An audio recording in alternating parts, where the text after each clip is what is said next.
السلام علیکم ورحمۃ اللہ وبرکاتہ۔ آج کی اس ویڈیو میں ہم انشاءاللہ سورۃ المائدہ کی آیت نمبر 10 کو سیکھیں گے تجوید کے ساتھ۔ آئیے شروع کرتے ہیں۔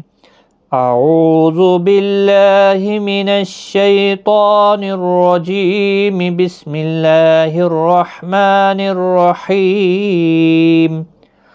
والذین کفروا وکذبوا بآیاتنا اولئک اصحاب الجحیم۔ چھوٹی سی آیت ہے۔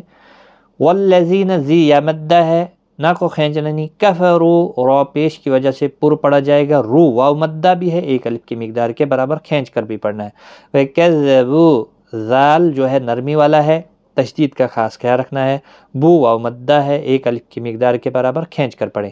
حمزہ ساکن، حمزہ کے اوپر کھڑا زبر ہے، یا کے اوپر بھی کھڑا زبر ہے، دونوں کو ایک ایک الف کی مقدار کے برابر کھینچنا ہے۔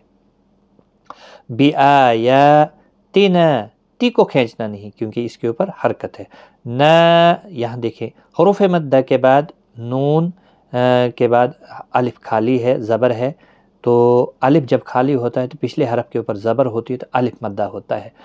تو جب بھی حروف مدہ یا کھڑی حرکات کے بعد حمزہ بشکل الف آتا ہے تو چھوٹی مد لگتی ہے۔ یہ دیکھیں اس کے اوپر چھوٹی مد ہے تو 3 الف کی مقدار کے برابر کھینچنا ہے۔ اولئک،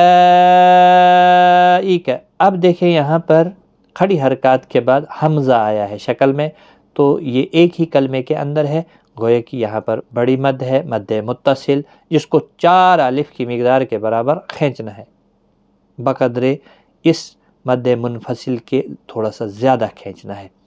اولئک، کا کو کھینچنا نہیں ہے۔ اصحاب، صاد ساکن کو ہلانا نہیں، موٹا بھی پڑا جائے گا، حروف مستعلیہ کا حرف ہے۔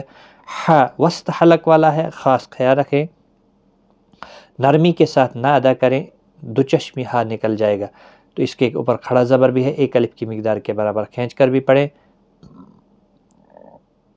جحی، حی یا مدہ ہے، یہاں پر بھی ہا کا خاص خیال رکھیں، اور وقف کی صورت میں میم ساکن ہوگا، 3 سے 5 الف کی مقدار کے برابر کھینچ کر وقف کریں گے، وقف بالاسکان ہوگا۔ والذین کفروا وکذبوا بآیاتنا اولئک اصحاب الجحیم۔ صدق اللہ العظیم۔ تو آج کی اس ویڈیو میں آیت نمبر 10 کو ہم نے تجوید کے ساتھ سیکھا۔ اللہ تعالیٰ سے دعا کریں ہمیں صحیح قرآن پڑھنے، سمجھنے اور اس پر عمل کرنے کی توفیق عطا فرمائے۔ خدا حافظ۔